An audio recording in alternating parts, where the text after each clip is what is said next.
Bueno, en esta segunda parte de la clase vamos a analizar algunos conceptos de la escuela de Íñigo Carreras y Cotarelo, que es PINSA, Programa de Investigación del Movimiento de la Sociedad Argentina. Esa es la sigla, si no me equivoco. Entonces, ustedes tienen un texto de ellos para leer, un texto en el cual hace un relato de los diferentes hitos y hechos de conflicto que se da en la década del 90. Hay que entender que nosotros vinimos trabajando analizando la clase dominante, el proceso de endeudamiento, como las estrategias de la clase dominante, los sectores empresarios para lograr mayor acumulación. La disputa, ¿no?, interburguesa, el desarrollo de la hiperinflación, pero no hemos tocado, no hemos analizado qué lugar ocupa la clase obrera en este desenlace que se va dando del 76 hasta el 2001. Un desenlace obviamente que está marcado por ciclos de protesta, por gran conflictividad social, donde las conducciones sindicales o los sindicatos tienen un rol central en la década del 80, en parte obviamente también en la década del 90, pero también, como vamos a trabajar, tienen para leer también y vamos a trabajar el trabajo de piba, donde los trabajadores desocupados también van a formar parte y van a ser protagonistas también de este fin de ciclo, donde la protesta social juega un rol fundamental en el desenlace que se va a dar, y no solamente fue una decisión de los sectores o de las fracciones empresarias, ¿no? Por eso mismo damos a leer estos textos, el de Piva y el de Íñigo Carreras. Lo que voy a hacer ahora es tratar de darle algunas herramientas para que puedan tener en cuenta cuando lean el trabajo de Íñigo Carreras, porque aparecen, obviamente, ustedes van a dar una lectura de esos textos, sobre todo el de Íñigo Carreras, y no van a, no sé, no van a estar explícitos los conceptos, sino que Íñigo ya lo da de manera dada, sin explicarlos, y entonces queda como un texto simplemente narrativo, donde hay un montón de hechos, un Santiagazo, Cutralcó, Plaza Winco, ¿no? Entonces uno no percibe ahí la conceptualización cruda que tiene o que subyace en esa lectura que hace Íñigo. Para no redundar un poquito, seguir redundando, bueno, vamos a trabajar algunos conceptos. El primer concepto el objetivo que tiene PIMSA es analizar la situación objetiva de la clase obrera. Para ello es necesario analizar la estrategia que tiene esa clase obrera, y esa estrategia solo puede comprenderse a través del análisis histórico de la lucha y el ordenamiento, ¿no? El ordenamiento de esos enfrentamientos que tiene la clase obrera con la burguesía. Solamente a través de ese análisis histórico, que no está dado, sino que el hecho es el que va a marcar los ciclos o las formas, el hecho objetivo, sino que va a marcar ese proceso de estrategia, ¿no? Entonces, la estrategia es una resultante de la investigación, no es algo previo. Y el objetivo de pensar la estrategia tiene que ver con la idea de apuntar hacia dónde va ese colectivo obrero, ¿no? Hacia dónde dirige sus acciones, y que en muchos casos la resultante y el objetivo que tienen esos sujetos sociales en la historia no precisamente da cuenta, va a terminar en una resultante que ellos pretenden conseguir, ¿no? Incluso va a generar otras variables que no están contempladas, ¿no? Entonces, a esa estrategia que es procesual, ¿no? A ese concepto de estrategia que es procesual en el tiempo por parte que va desarrollando esta escuela, aparece la táctica, ¿no? La táctica es el ordenamiento de los enfrentamientos en la batalla misma, en el hecho concreto, la situación concreta del conflicto. Por ejemplo, Íñigo Carreras va a analizar, por ejemplo, cuál es la táctica de los trabajadores, ¿no? En la década del 30 y cómo para lograr un acto que totalmente era reprimido y que estaba prohibido en el centro de la ciudad, los trabajadores van a realizando, por ejemplo, diferentes actos y van a ir acercándose a ese centro neurálgico donde quieren lograr ese acto y obviamente que son reprimidos, ¿no? Bueno, ahí se encuentra la táctica, el hecho concreto ahí.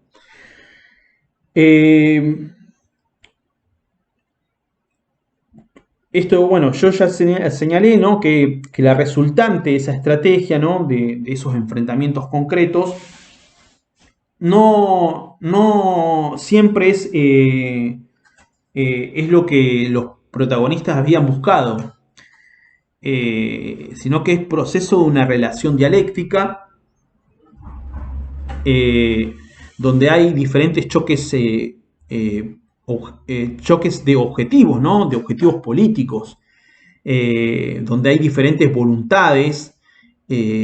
Voluntades, está hablando de que uno quiere una cosa, el otro quiere otra, el otro busca conseguir otra. Entonces, en esa multiplicidad, en esa modificación constante, los sujetos políticos van construyendo esa estrategia, esas modificaciones.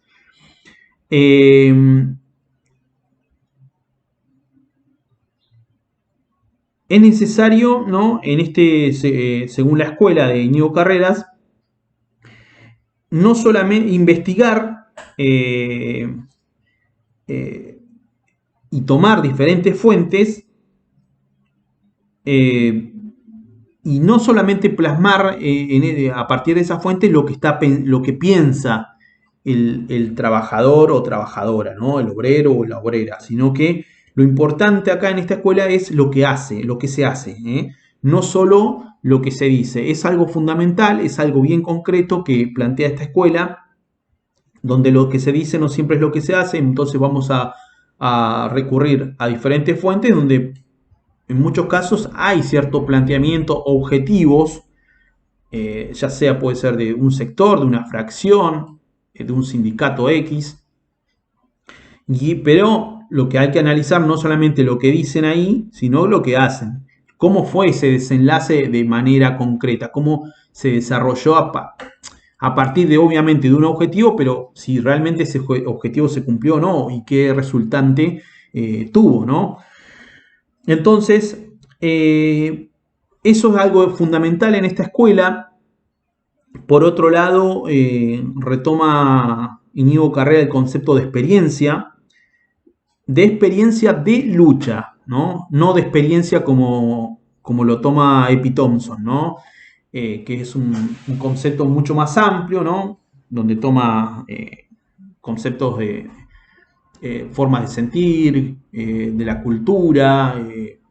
El concepto de Epi Thompson es totalmente muy amplio. Acá Íñigo Carreras destaca algo fundamental que es a analizar, obviamente, que es la experiencia de lucha, la cual está conformada por diferentes voluntades y que surgen, ¿no? A partir de esas voluntades surgen diferentes experiencias, ¿no? Íñigo Carreras no toma cualquier experiencia, sino que la experiencia está dada en la lucha. Toda acción que realiza el trabajador o la trabajadora está dada en la lucha. Por ejemplo, pensemos en un panfleto. ¿Para qué? Para la lucha. Pensemos en un periódico que realizan para difundir sus ideas. Está hecho para la lucha. Hay diferentes formas de lucha. Parlamentaria es una, ¿sí? Sindical es otra. Entonces, son diferentes formas, pero todas estas formas están supeditadas a la lucha, ¿no?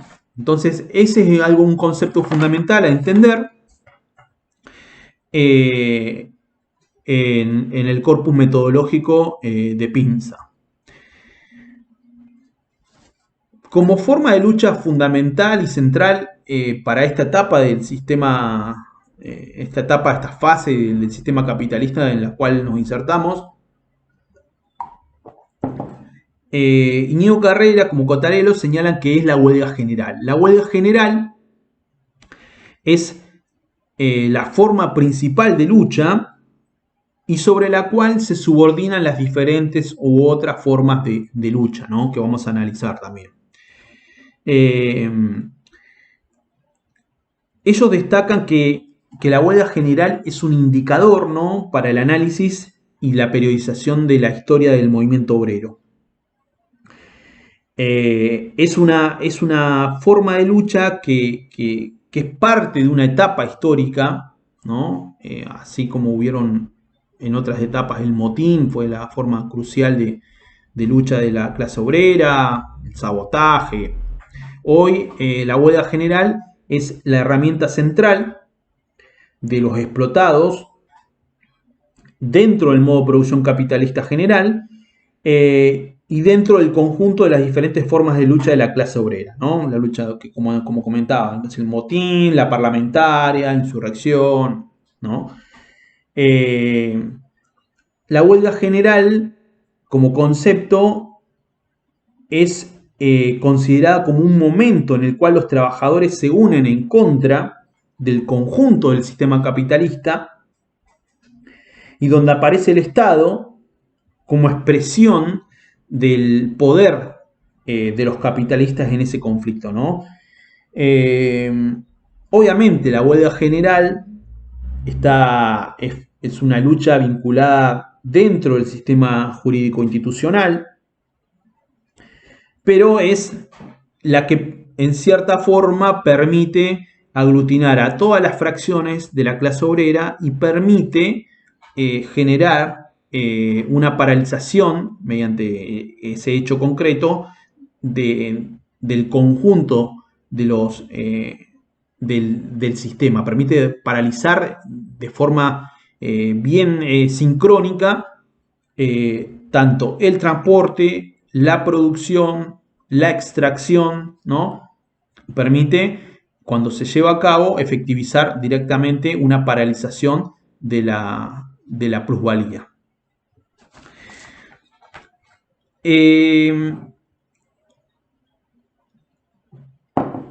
PIMSA elabora diferentes, a través del recorrido histórico y del análisis que dan las diferentes fuentes y la realidad concreta a analizar, elabora diferentes conceptualizaciones, hechos de rebelión,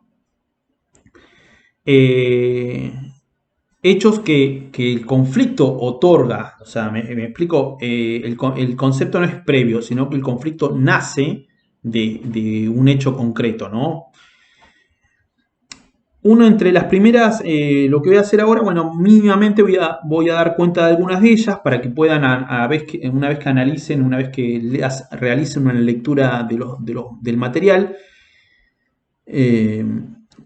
puedan entender y puedan focalizar un poquito más a qué se refiere, ¿no? Entonces, entre los hechos de rebelión propuesto por PIMSA aparece la revuelta como un concepto ya concreto, ¿no? Que Íñigo Carrera incluso va a decir que ni siquiera es protesta, ni siquiera es lucha a ese grado, dado que la revuelta puede ser un saqueo de un comercio, lo conceptualiza como que es un choque entre particulares. La revuelta no va dirigido, ¿no?, contra el Estado o contra el gobierno, y por eso mismo adquiere esa característica, ¿no? Es una de las formas primitivas, ¿no?, de lucha y romper, saquear, ¿no?, que tiene las clases subalternas. Después aparece el concepto de motín. Ellos trabajan el concepto de motín. El motín sí es considerado como una lucha. Hay elementos comunes de explotación y entonces ahí aparece un enemigo.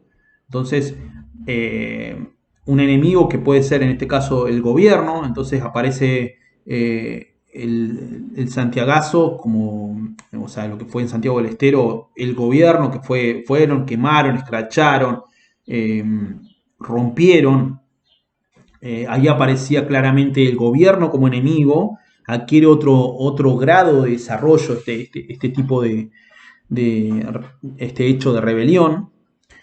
Eh, y por eso mismo es necesario entenderlo ahí a medida que vayan leyendo, ¿no? Otro concepto es la toma y defensa de posición.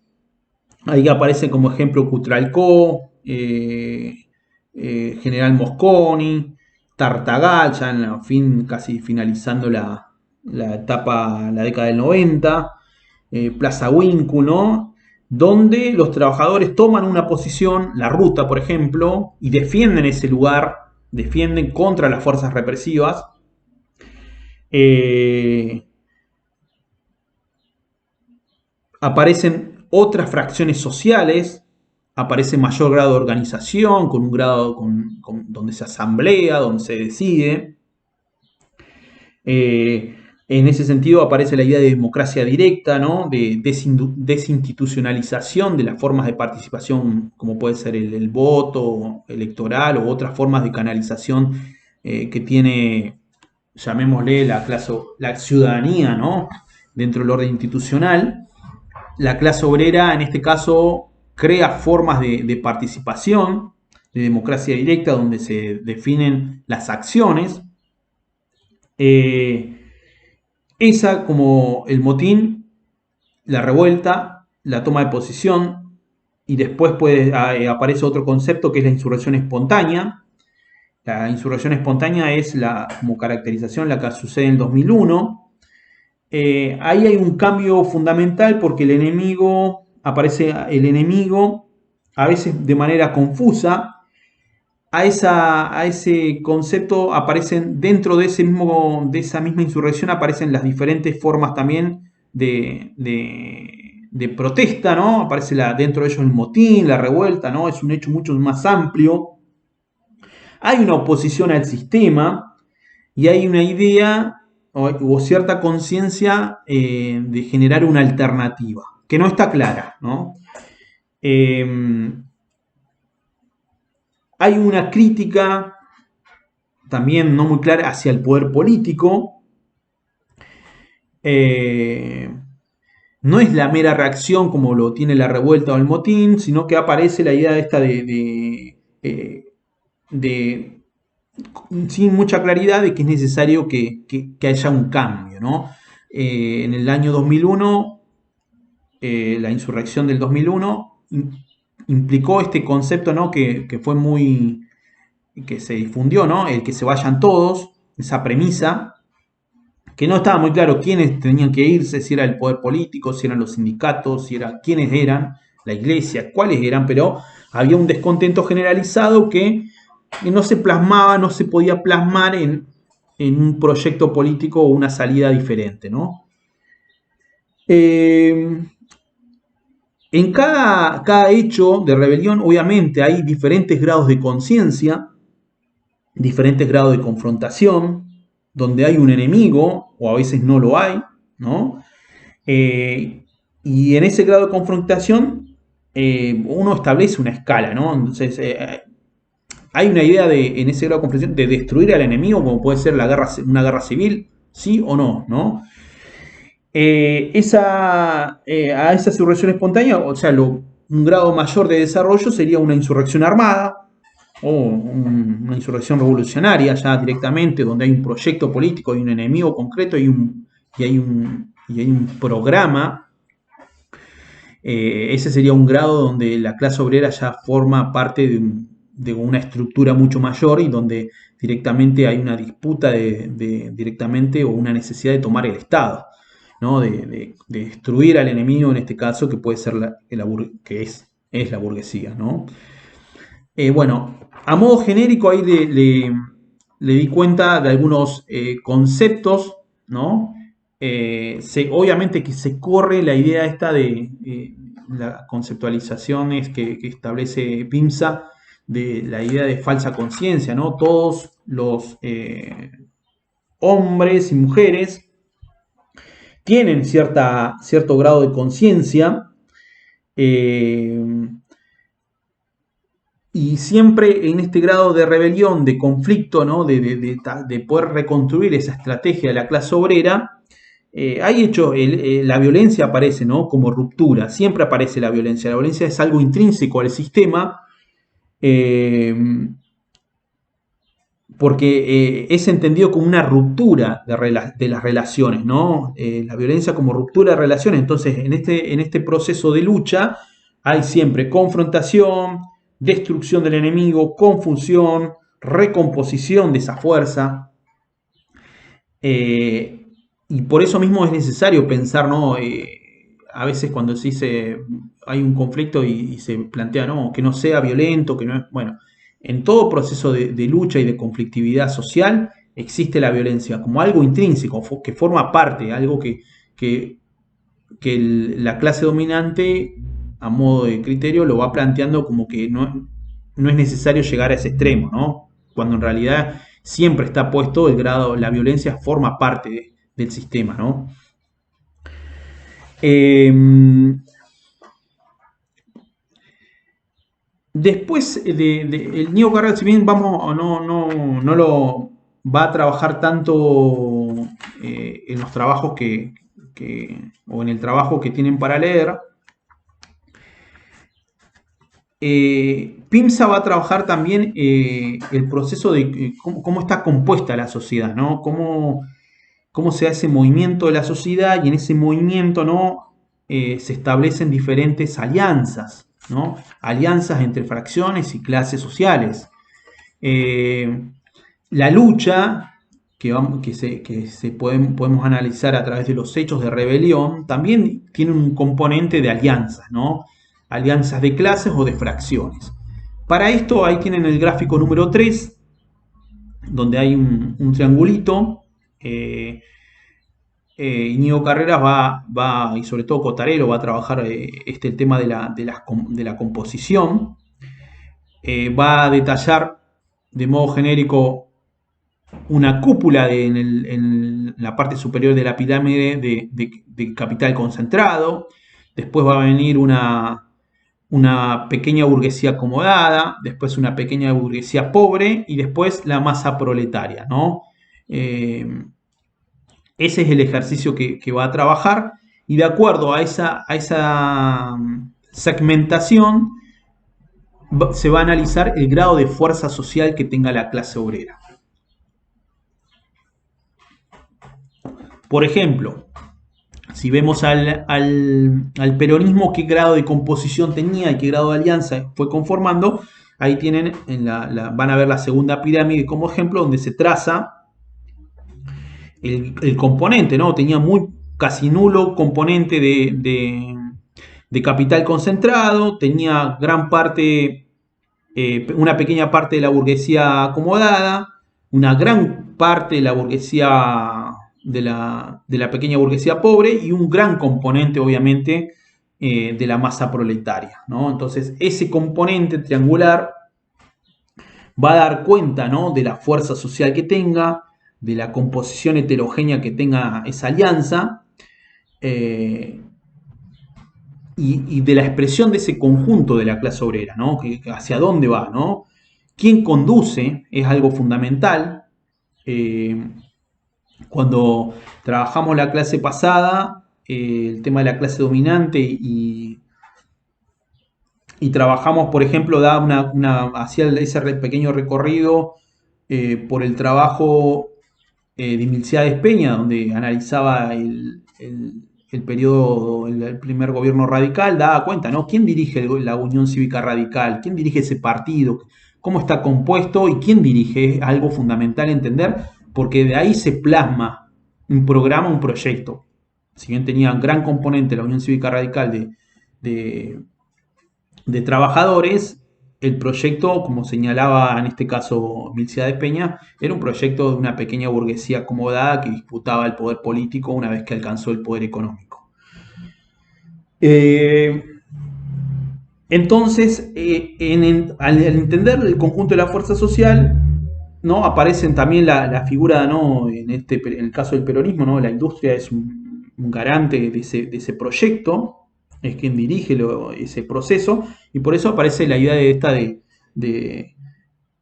aparece subordinada, los derechos de los trabajadores subordinada al proceso de industrialización, ¿no? El trabajador como consumidor, el desarrollo de muchos de los derechos laborales y el aguinaldo, el medio aguinaldo, el aguinaldo, estaba articulado a la idea de un mercado interno de consumo, y eso da cuenta un poco, ¿no? de esa fuerza social para un determinado periodo. Esa fuerza social obviamente puede radicalizarse, puede fragmentarse, puede subordinarse, puede mejorar su condición de vida, puede perder esa condición de mejora social que puede tener un determinado periodo. Y ese sistema de alianza también nos va a permitir los ascensos y descensos de la lucha, permitir analizar en los procesos de ascenso del conflicto y de descenso del mismo, ¿no? Por ejemplo, incluso Basualdo planteaba que había un aislamiento por parte de la clase obrera en los inicios de la década del 90, cuando la mayoría del conjunto de la clase obrera de orientación peronista se veía totalmente subsumida a unas políticas que lo perjudicaban, y que, a diferencia del periodo de la etapa esta de industrialización, de sustitución de importaciones, la clase obrera queda totalmente relegada, y son la unidad de esos intereses de la burguesía, pequeña, mediana, gran burguesía, son los que dirigen ese proyecto contra la clase obrera, ¿no? Y donde la alianza que era parte de ese proceso de ISI, ¿no? De industrialización, ya no tenía lugar, ¿no? Bueno, también, que esto lo van a ver también en el trabajito de Piva, es el concepto de resistencia, ¿no? Cuando esa resistencia es ofensiva, cuando es defensiva, cuando la confrontación resulta abierta a hacer una u otra. Por ejemplo, para analizar los hechos es necesario siempre analizar los sujetos involucrados, el poder de confrontación de cada una de las fracciones. Por ejemplo, si analizamos el Cordobazo, hay una clara conciencia por parte de los obreros de Luz y Fuerza del poder que tienen y el lugar que ocupan dentro de la estructura económica. Y bueno, en ese grado de ofensivo y defensivo tiene que ver, ¿no?, con los despidos, con aumento salarial. En este caso sería hay una ofensiva por parte de los trabajadores, una defensiva cuando hay despidos o atrasos salariales.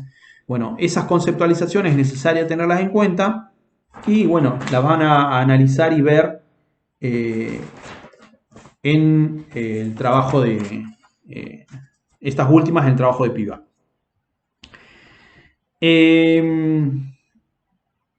También aparece en este gráfico una tercera pirámide, ¿no? Ellos van a analizar, cuando hablan de la composición del movimiento de la sociedad en su conjunto, van a analizar obviamente una separación tajante entre propietarios y no propietarios, y sobre eso se va a establecer en la punta de la pirámide, ¿no?, el capital concentrado, que ya lo nombré. Una segunda segmentación, que son los propietarios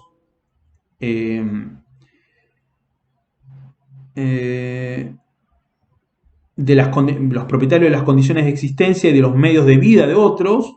Y después, dentro de los no propietarios, obviamente van a ser los propietarios de las condiciones de su condición de existencia, nada más, que en este caso van a ser los trabajadores. Esa segmentación, esa fragmentación o esos cuadros permiten analizar, como ya señalé también, el grado de fuerza social y de composición de las alianzas. Pero es necesario entender esto, que existen dos grandes núcleos ¿no? Que forman parte del sistema capitalista. Uno es el capital, el otro el trabajo, trabajadores, clase obrera y en este caso la burguesía. Como dos variantes. En el medio, obviamente, el capitalismo ejerce cierta movilidad que va a estar supeditado a los cambios de la estructura económica. Por ejemplo, un cuentapropista es alguien que en cierta forma eh, tiene los medios de vida, incluso contrata los medios de existencia para contratar a otro asalariado, pero en una determinada etapa ese cuentapropista puede caer directamente en un proletario que ofrece simplemente su fuerza de trabajo, no tiene otra forma más que ofrecer, que es lo que sucede en la década del 90, cuando muchos de los trabajadores son expulsados de las empresas del Estado, caen en la desocupación, ponen un kiosco, pasan a ser cuentapropista y después terminan claramente al fracasar ese negocio, terminan siendo fuerza de trabajo disponible para ser ocupada, ¿no? Eh, bueno, hasta aquí avanzamos con algunos conceptos de Íñigo Carrera, de la escuela de Pimsa, y ahora seguiremos con el trabajo de Adrián Piva. El trabajo de Adrián Piva eh, es un trabajito que tiende a complementar o también a hacer una crítica, ¿no? Pero retoma muchos trabajos de Íñigo Carrera, de la periodización que establece Íñigo, y le da otro giro en términos de que va incorporando a los sectores desocupados y por eso mismo, y a otros sectores, a otras fracciones de la clase obrera no contempladas en los datos que toma Íñigo Carreras, que en este caso van a ser, el eje va a ser, o el punto central a tomar van a ser las huelgas generales, ¿no? Entonces, ahora, bueno, vamos a trabajarlo.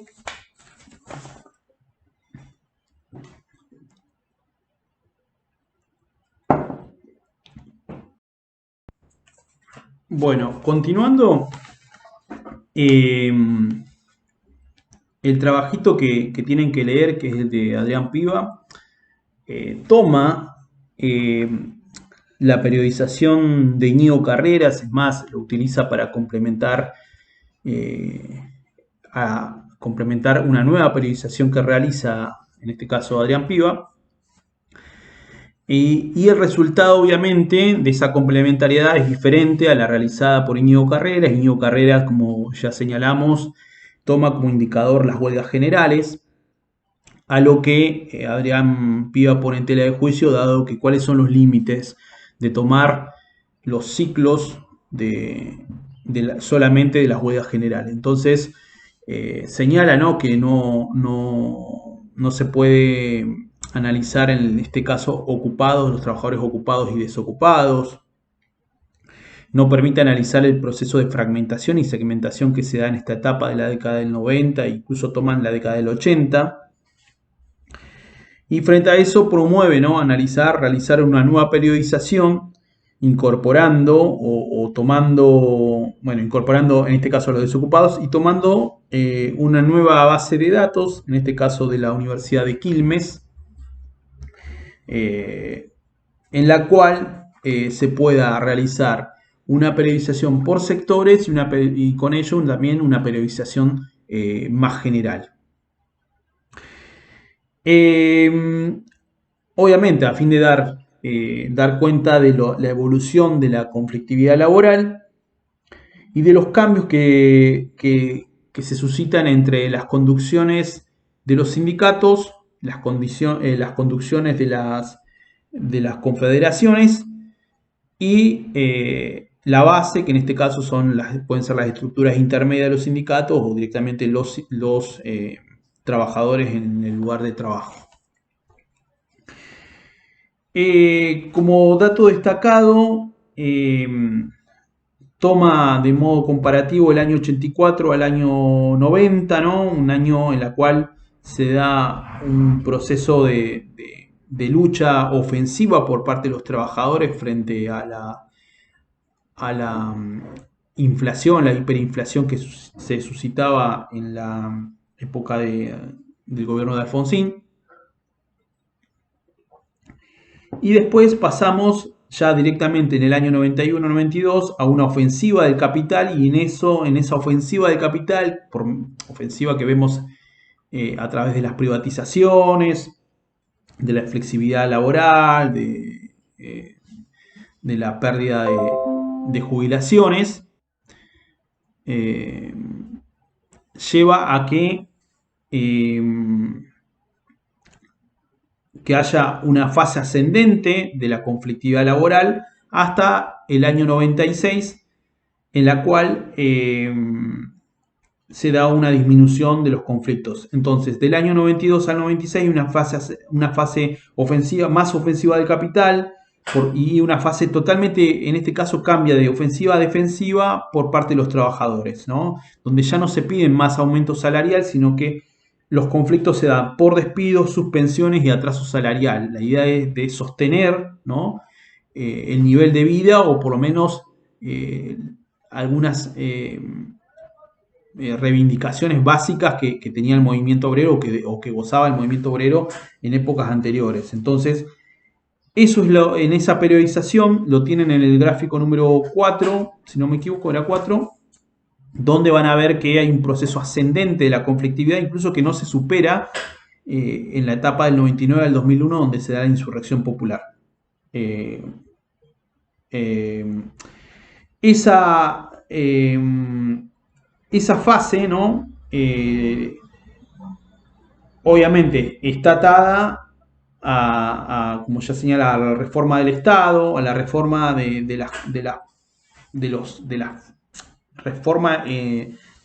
las condiciones laborales, ¿no? Donde se incorpora nueva maquinaria en el sector privado, la intensidad del trabajo aumenta, y donde hay, a modo de cerrar esto, mayor explotación de la clase obrera. El salario también disminuye, hay un análisis ahí muy, muy concreto del porcentaje del porcentaje del salario, de cómo el salario nominal y real disminuye en la década desde el año 94 al 2001 un 9,7%, y se da un proceso de extensión laboral, de la jornada laboral, y con ello obviamente un incremento de la plusvalía absoluta.